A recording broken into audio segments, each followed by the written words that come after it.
Good morning guys! It's breakfast time at magluluto ako ng sinangag na kanin. Meron kami leftover or tirang kanin yesterday.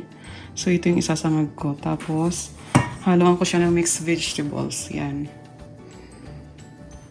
At yung sausage. Medyo durog lang siya kasi ini-slice ko siya ng medyo malambot na. Yan. So mainit na yung ating kawali. Maglalagay tayo ng olive oil. Ito yung ginagamit ko pang gisa. Ayan.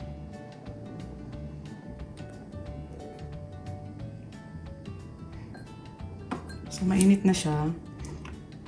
Una kong ilalagay itong sausage.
Kain tayo guys.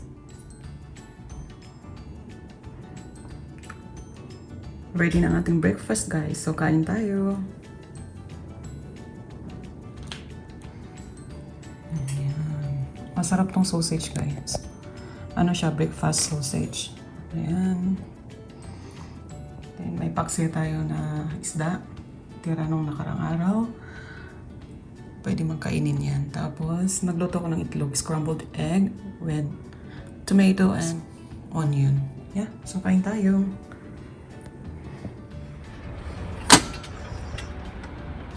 Nag-i-snow na naman. Kanina guys, ang liwanag na ng daan. Nagme-melt na kasi yung ice. Yan. So may snow na natira doon lang sa gitna, sa doon banda. Konti na lang. Tapos dito sa daanan, wala na talaga. Tapos biglang nag-snow at ayan ang nangyayari. Ayan siya. Tingnan nyo. Ang bilis balutan ng snow. Ayan siya. Malamig. Snow na naman. Hanggang bukas mag-snow. Guys, kanina lang nakikita pa yung mga damo.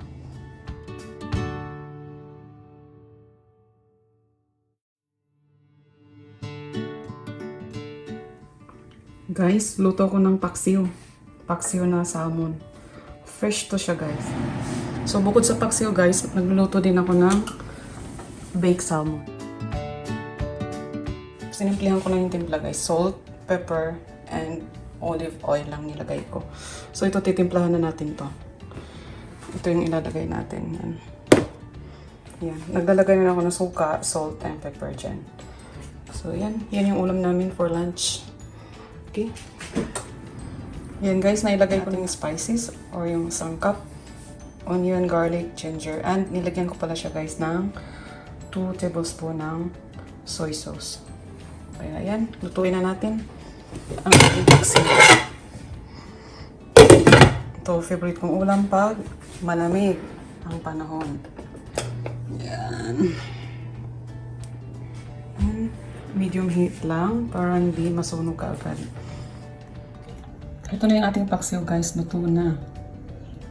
Ayan siya. O, hindi pa yung sabaw. Ang sarap ng sabaw, guys. Mapaparami tayo ng kain nito ngayon. Ayan. So, kain muna kami, guys. Kain tayo. Ayan. Look at that.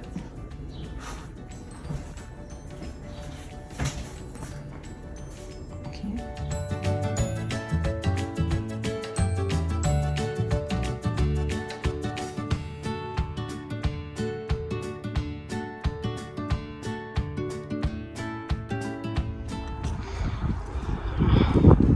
Ang ganda ng mga puno. Frozen trees. Look, it looks like a Christmas tree. Yeah. So white. Look at that tree over there.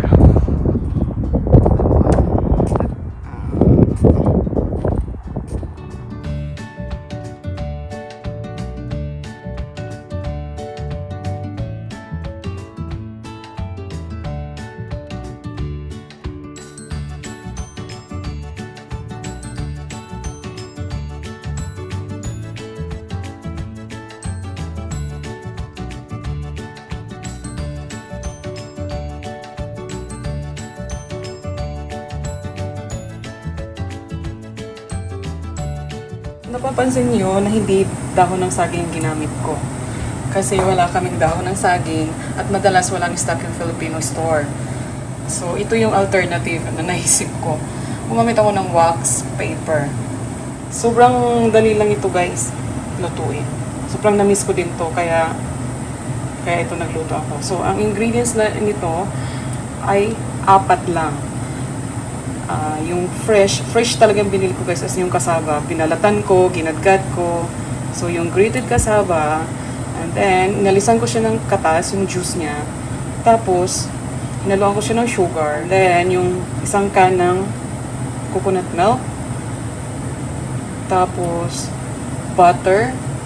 Half cup ng butter, guys. So, dalawang fresh cassava. 2 pieces of cassava na hindi naman kalaki. Parang braso lang ng kamay lang ng baby. Kalaki. So, 2 lang ganun.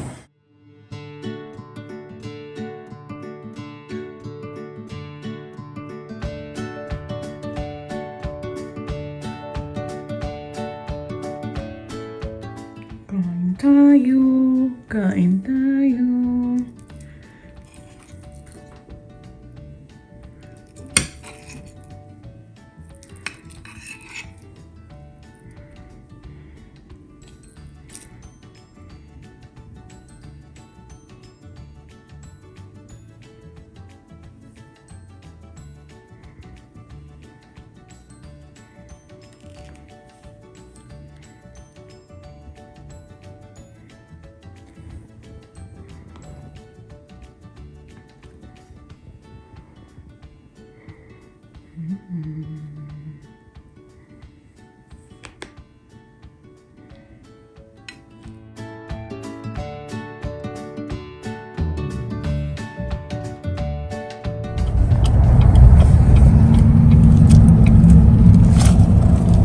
Hi guys.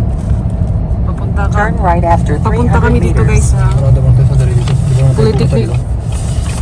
Ano to, Saskatchewan Polytechnic, guys. Yan yung building nila, lagi isang building. So yun siya.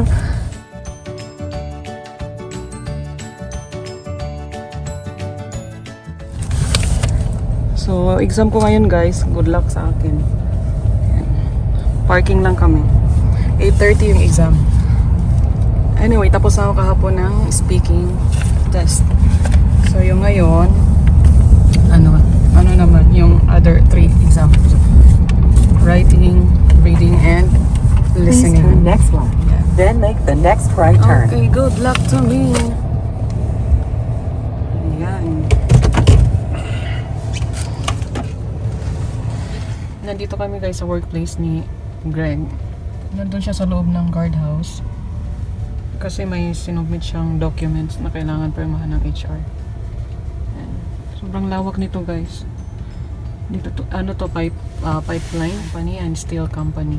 So sila yung gumagawa ng pipes and na dinideliver within Canada and US. Doon yung may uso. Yun yung tunawan. Doon yung steel side. Ayan na siya. Ayan na siya.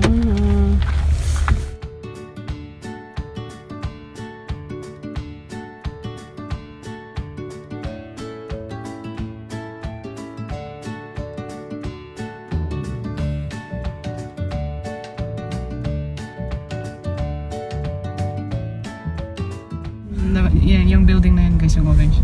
Diyan si Greg nag-work. Yung mga malalaking pipes guys, pang ano ba kayo, pang gas? Pang oil. Pang oil. Yeah. Makikita mo pipe dyan mamaya. Yeah.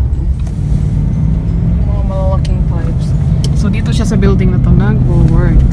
Dito mismo yung station ko sa pinakadulong to. Yan. So, sobrang laki guys ng Ivras. Sobrang laki talaga. Doon pa yan sa dulo. Pati yata yun. Ito yung isa sa pinakamalaki dyan ako mismo.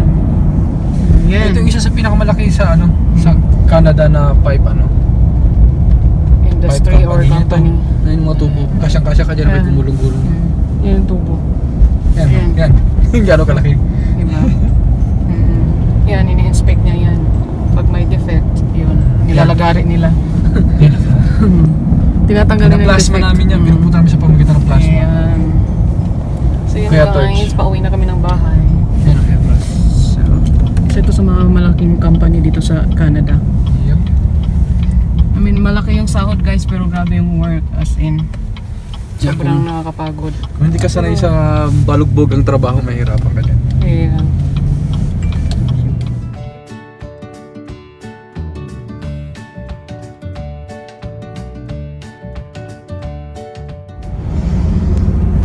Comfort Suites? Ano yun? Hotel? Yeah. Ito ba yung mga isa sa mga Medyo exclusive. mamahaling bahay? Yep. Like 3-story yan ta. Malaki yan. Lake Ridge siya to. Actually guys, malapit lang yung workplace niya sa bahay. Walang traffic, I think mga 10 to 5 to 10. minutes, ganyan.